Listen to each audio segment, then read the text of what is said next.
In October 2011, a couple from a rural Ugandan village arrived at a facility in Jinja carrying their 9-month-old daughter, Patricia. The baby was severely swollen, pale, and struggling to breathe. They had been told there was a hospital with a white doctor who could help, but when they arrived, they found neither a hospital nor a doctor. Instead, they met 20-year-old Renee Bach, a high school graduate from Virginia with no medical training whatsoever. Despite her lack of qualifications, Renee ran a treatment center for severely malnourished children. She inserted IVs, performed blood transfusions, diagnosed illnesses, and made life or death medical decisions. Between 2010 and 2015, 105 children allegedly died under her care. This case exposed the dangers of the white savior complex, where well-meaning but unqualified Westerners travel to third-world countries and provide services they would never be allowed to offer in their home countries. It raised questions about accountability, privilege, and the exploitation of vulnerable communities. Renee's story sparked international outrage and led to a landmark lawsuit in Uganda.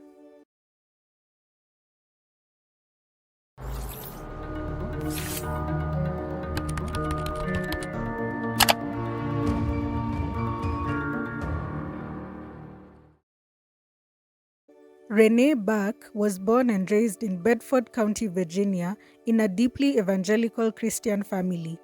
In 2007, at the age of 18, she went on her first missionary trip to Jinja, Uganda, to work at a missionary-run orphanage where she stayed for 9 months.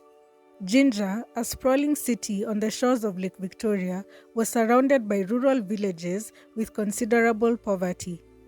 By the time Renee arrived, the city had already become a hub for American evangelical volunteerism, with numerous U.S. missionaries running charities there. American teens from mostly evangelical churches also streamed in to volunteer. After returning home to Virginia in 2008, Renee, now 19 years old, came to a life-changing conclusion. She felt called by God to move to Jinja permanently and start her own charity. In a later interview, she described it as a profound feeling that convinced her that she had a specific purpose to fill. In 2009, Renee returned to Uganda and rented a large house in Masese, which was one of Jinja's poorest areas. Using funds raised through her church community in the US, she began experimenting with different outreach programs. She started by offering free hot meals to local children twice a week, often serving up to 1,000 kids who lined up outside her house. This inspired her to name her charity, Serving His Children. As news of her feeding program spread, Renee was contacted by a staff member from the local children's hospital asking if she could help care for several malnourished children who had been stabilized but still needed proper nutrition to recover. She agreed, and seeing the frail, starving children had a powerful emotional impact on her. Believing she had found her true calling, Renee decided to turn her house into a recovery center for malnourished children and their mothers. The center offered food, medical care prescribed by doctors, and lessons on nutrition and faith.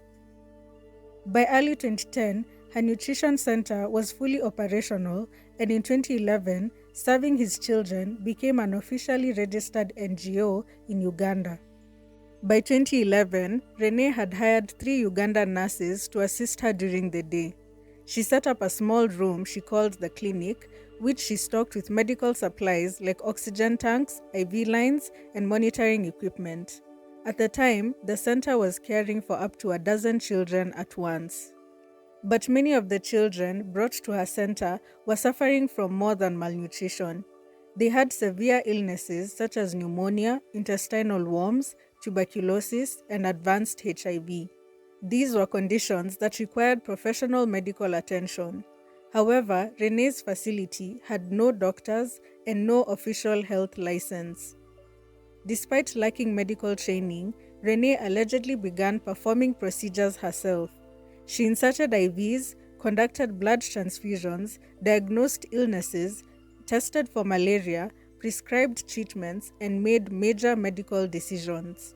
She often shared her experiences on her blog for friends and family back home. In one post, she described treating a 9-month-old girl named Patricia who arrived in critical condition.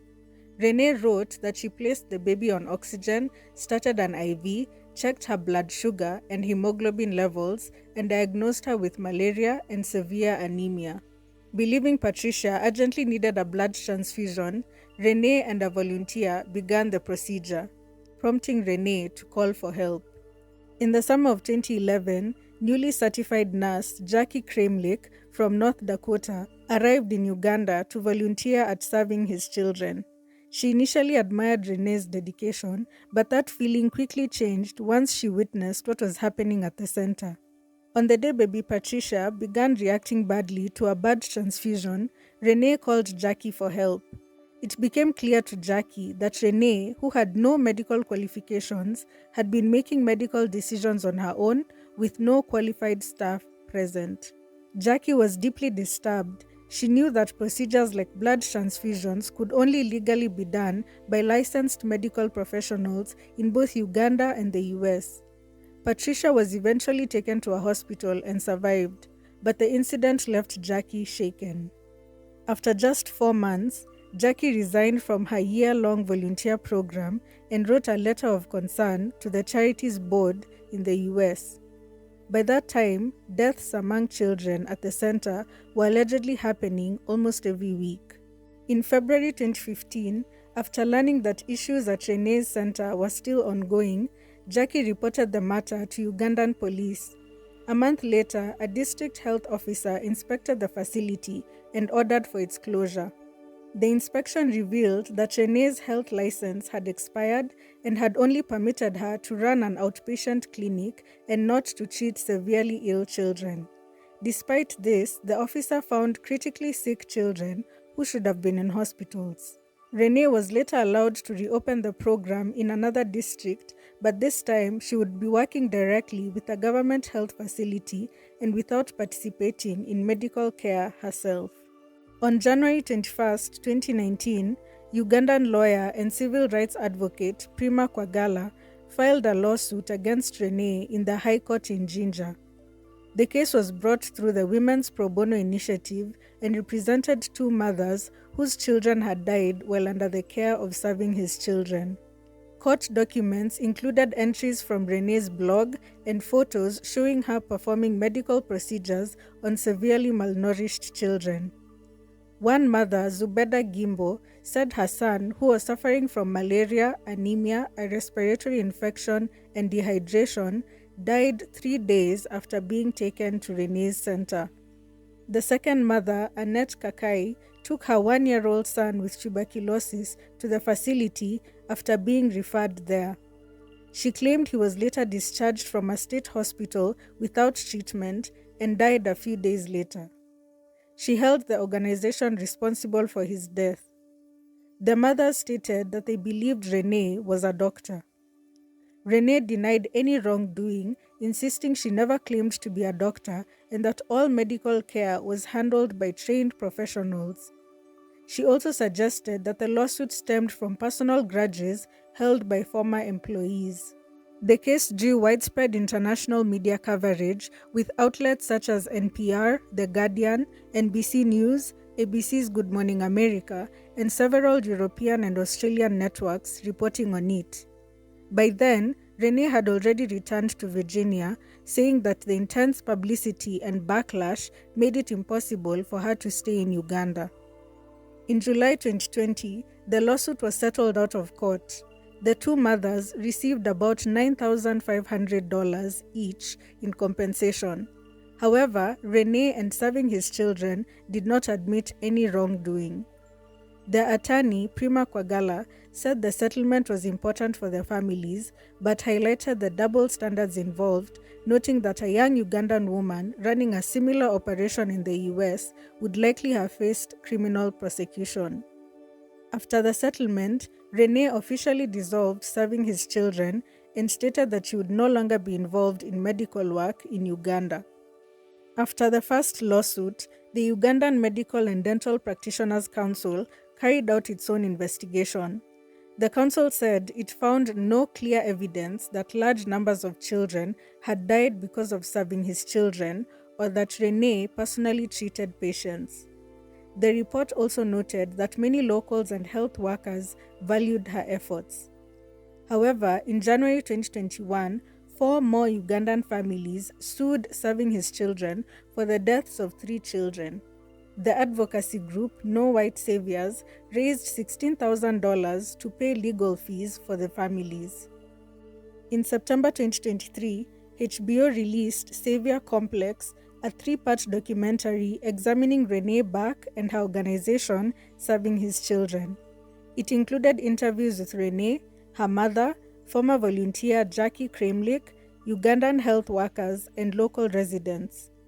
The series reignited global discussions about the white savior mentality, the ethics of missionary work in developing countries, and the lack of oversight for unqualified foreigners offering medical care in impoverished communities. Experts believe that Renee's story highlights a common mindset among some Americans and Europeans who go to developing countries believing they can fix problems better than the locals. This attitude often leads to unqualified volunteers and even trained professionals to ignore local laws and cause more harm than good while being praised back home for their efforts. Allegedly, Renee later admitted that she had traveled to Uganda with this same white savior mentality. The Renee Bach case remains a powerful and controversial example of the dangers of unqualified foreigners providing medical care in developing countries. It exposed deep issues of privilege, weak oversight of foreign NGOs, and the vulnerability of poor families seeking help. For the parents who lost their children, no amount of compensation could address the pain of trusting someone they believed was a doctor. Ultimately, the case stands as a cautionary tale about how good intentions, when combined with ignorance and inequality, can lead to harm, and the double standards that allow Westerners to do in third world countries what would be illegal in their own. Thank you so much for listening and watching until the end. As always, I would like to know your thoughts on this case, so feel free to comment. I'd also like to thank all 10,284 of you for subscribing and interacting with my channel. Don't forget to like, share, and subscribe if you haven't already. My name is Faith Njoroge, and I will see you on the next one. Bye.